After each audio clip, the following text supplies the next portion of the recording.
billahi minasyaitonir rajim. Qul hal yastawi alladziina ya'lamuuna wal ladziina la ya'lamuun. Katakan hai Muhammad, adakah sama antara orang-orang yang mengetahui, maksudnya mau belajar sehingga dia faham hukum agama ini, dengan orang-orang yang tidak mengetahui? Ya, subhanallah, tadi saya sempat berbicara sedikit sama Pak Farid waktu beliau mengatakan ada undangannya oleh pejabat pemerintah kita juga. Tapi beliau mengatakan saya mau hadir dalam majelis ilmu. Sempat saya bicara di lift tadi, ya, maaf Pak Farid, saya sampaikan. Saya sempat mengatakan, sayang memang Pak, banyak sekali orang yang sibuk mengundang ustadz-ustadz dan para dai, tapi mereka tidak hadir. Pikirannya yang penting sudah mengundang, selesai. Oh ya, ramai yang datangnya, sudah dia pergi. Dia sendiri nggak ngambil ilmu itu. Seharusnya dia yang pertama duduk di situ. Tidak ada orang lain pun datang, dia sendirian mesti dia duduk belajar. Ilmu ini diduduki untuk dituntut walaupun oleh para raja, oleh para pengusaha, oleh orang pintar dan orang bodoh. Semuanya harus hadir dalam majelis ilmu. Tanpa harus melihat siapa yang berbicara, tapi apa yang disampaikan. Kalau qala Allah, qala Rasul, kita harus merasa haus untuk itu. Kata para ulama, ilmu agama ini dibutuhkan oleh setiap muslim lebih daripada dia butuhkan makanan pada saat dia lapar. Lebih dia butuhkan daripada air dingin pada saat dia haus. Lebih dia butuhkan daripada tempat tidur pada saat dia capek. Ini ilmu akan mengontrol dan mengawasi kita, mana makanan, mana minuman, mana tempat tidur, mana pertemanan, mana pendapatan yang boleh dan tidak boleh.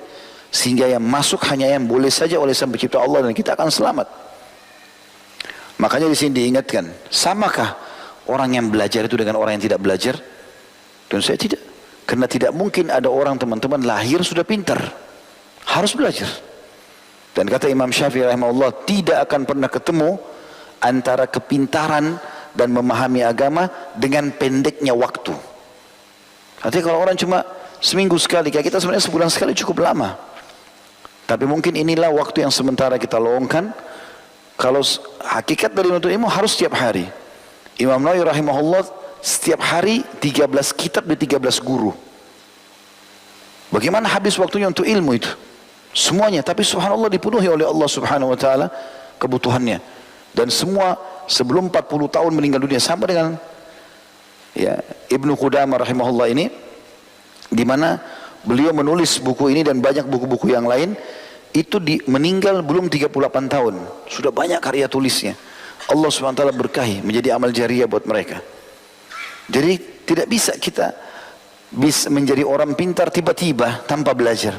Duduk aja teman-teman, mendengar, belum tentu kita bisa tahu.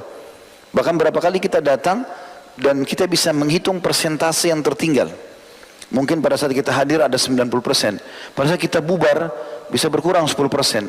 Kalau antum tidak muraja, tidak mengulanginya, maka bisa hilang lagi lebih banyak. Seminggu kemudian mungkin kita sudah lupakan. Maka ilmu itu butuh keseriusan. Dan kita harus munculkan dalam diri kita kebutuhan terhadap ilmu itu. Tidak bisa teman-teman. Ilmu itu kita yang butuh, bukan dia yang butuh pada kita. Makin kita menjauh dari ilmu agama itu, maka dia akan menjauhkan diri. Kita mendekat pun, maka dia akan memberikan sebagian dari dirinya. Belum memberikan semuanya. Makanya para ulama mengatakan, kalau lowongkan waktu seluruh umurmu 24 jam, misalnya umurnya 60 tahun dalam untuk ilmu agama itu hanya memberikan sebagian dari dirinya, belum semua. Masih banyak yang belum kita ketahui. Dalil yang kedua diangkat oleh beliau. Allah subhanahu wa ta'ala berfirman dalam surah Al-Mujadilah ayat 11, ini dalil yang paling kuat yang harus kita jadikan sebagai judul hidup kita sebagai para penuntut ilmu. A'udzu billahi minasyaitonir rajim. Yarfa'illahu alladhina amanu minkum walladhina utul ilma darajat. Al-ayah.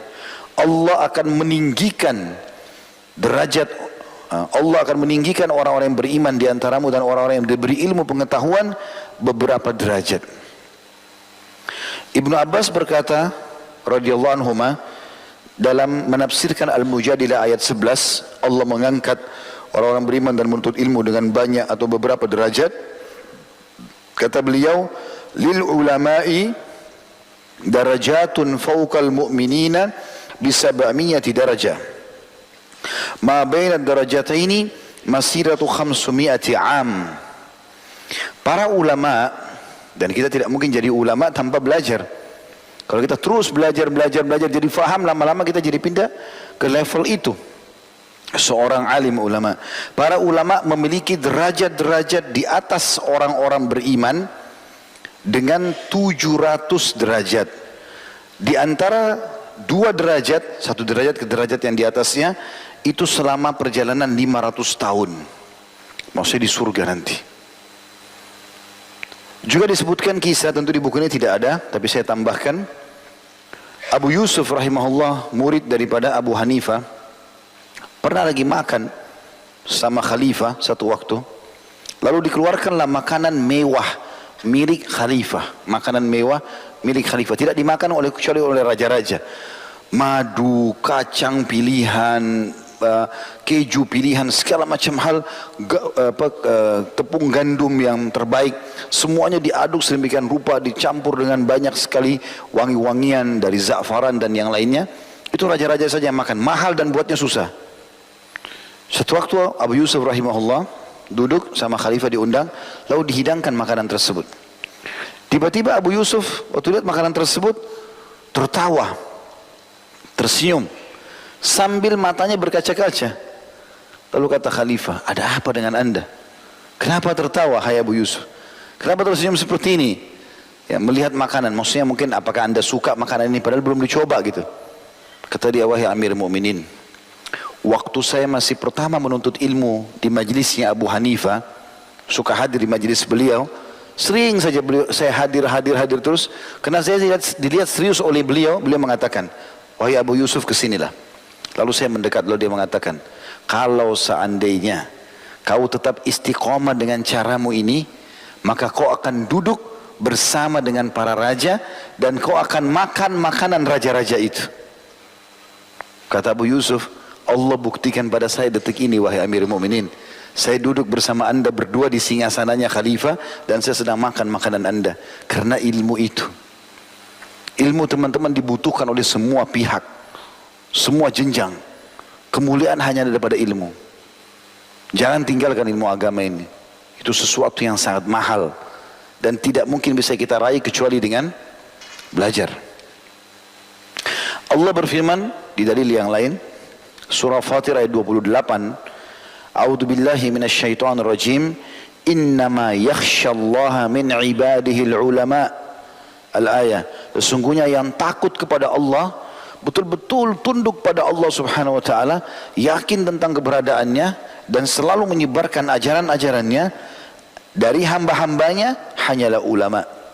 Ulama jamak daripada alim, dan alim artinya orang yang sudah mendalami, menekuni, menghafal ilmu-ilmu agama itu. Dan sekali lagi, tidak mungkin kita menjadi alim dan mengenal Tuhan Allah kalau kita tidak meluangkan waktu dan pengorbanan untuk ilmu itu. Dalam Sahih Bukhari dan Sahih Muslim dari hadis Muawiyah bin Abu Sufyan radhiyallahu anhuma, Muawiyah dan Abu Sufyan adalah 2 orang sahabat Nabi yang mulia. Beliau berkata, aku mendengar Rasulullah SAW bersabda, "May yuridillahu bihi khairan yufaqqihhu fid din."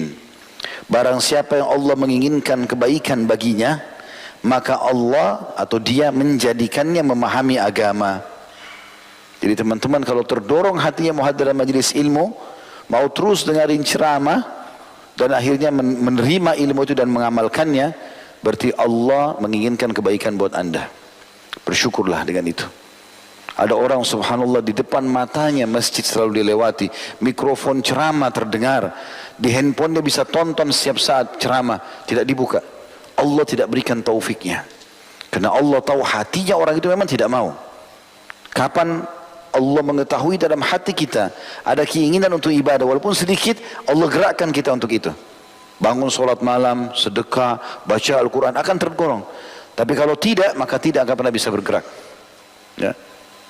Bukankah yang dinyatakan oleh Pak Habibie rahimahullah, saya tertarik dengan statement itu, bahkan disebarluaskan pada saat beliau meninggal ya. Setelah saya mempelajari semua ilmu-ilmu, ternyata terakhir saya temukan ilmu agama yang paling bermanfaat. Padahal beliau sudah sampai pada tingkat tertinggi dalam ilmu dunia. Baru beliau menyatakan, dan ini teman-teman, sekian puluh tahun dari umur beliau yang beliau lalui itu mesti jadi pelajaran buat kita. Jadi kesimpulan terakhir, semestinya kalau saya punya kesempatan belajar agama, dari dulu saya belajar agama, saya bukan belajar pesawat nih. Walaupun itu bermanfaat.